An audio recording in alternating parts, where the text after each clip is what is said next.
Hi, it's Dr. Monali. Today I'm going to be talking about phasing into from holiday eating or vacation eating and getting back into the habit of eating healthy again in January, because it can be harder in January than it is at other times of the year.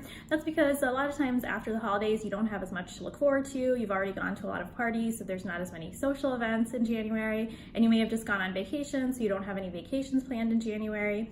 And it's cold outside, so you may not want to go out. At least it is in New York, so you don't want to go out as much, and you end up staying inside and hibernating, and basically you have a lot of time to get bored and eat a lot of junk food or order in delivery comfort foods like pizza or macaroni and cheese or whatever pasta you like. And these are all make it harder to get back into the habit of eating healthy. So here are a few tips to help you get back into the habit of eating healthy. The first one is to remember that you should stop eating when you stop feeling hungry, which is not the same thing as when you feel full. By the time you feel full or even sick or nauseous, you've already overeaten. So ideally, when you're eating healthy, you should stop eating when you stop feeling hungry. And you may have gotten out of the habit of doing this because, during vacations, a lot of times there's new foods to try, or if you're in a new country, there's a lot of new foods and you may want to try all of it, and then you end up, feeling sick and nauseous, and then you kind of get used to overeating. But when you get back into the habit of eating healthy, remember, stop eating when you stop feeling hungry. Now, the second tip is to plan other things to look forward to, because there may not be the usual things you do in January because there's not as much going on. So you have to plan other things so that in the moment you don't get bored and end up eating instead. Because it's cold outside, you're not going to go outside for a walk or go shopping as much because it's too cold and you may not, want to be in the cold weather. At least I know I don't. And so things you can plan, like binge watching a show on Netflix, or maybe you're going to Marie Kondo organize your house, or do something else inside, but plan it in advance and try to plan even like things that you're going to order food for delivery. Like you may think you're going to go grocery shopping, but then you end up ordering food for delivery because it's too cold or it's snowing. And if you plan those things in advance, then you can plan not to eat unhealthy, and that'll help you get back into the habit of eating healthy as well.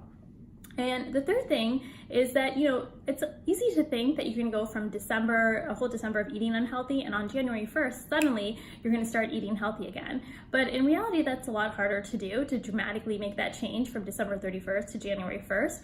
And so if you phase into it or you transition, even over 7 days, that can make it a lot easier. And so you could do something like where Monday, Tuesday, you eat a healthy breakfast, and then you eat an unhealthy lunch and dinner. And then Wednesday and Thursday, you eat a healthy breakfast and lunch, and you eat an unhealthy dinner. And then Friday and Saturday, you have a healthy breakfast, lunch, and dinner, and you still have whatever junk food snacks you're having. And then by Sunday, you transition to eating all your meals being healthy. And healthy ideally is going to be a meal that's 50% fruits and vegetables, 25% protein, healthy proteins, and then 25% healthy whole grains. And that ideally is what your plate would look like. And if you can transition into it over a week, it makes it a lot easier. Now that also means you do have to plan when you're going out to eat, that try to go to places that actually have enough vegetables, that you could eat 50% vegetables of your plate. So that's a little bit harder at pizza places, pasta places. And also try to avoid your friends who kind of guilt trip you or peer pressure you into eating unhealthy in January and February, because once you get into the habit, it's a lot easier. But it's kind of important that you get into the habit in January, or it is important that you get into the habit at the beginning of the year, and then you kind of continue it throughout the year. And so avoiding people who peer pressure you into eating unhealthy in January and February can make it a lot easier for you to get into the habit of eating healthy. And then once you get into the habit, it makes it a lot easier for the rest of the year. That's all for today. For more science-backed health and nutrition tips, you can follow me on Instagram, Healthy with Dr. Monali, or subscribe to my YouTube channel, Dr. Monali Desai. I'll see you next time.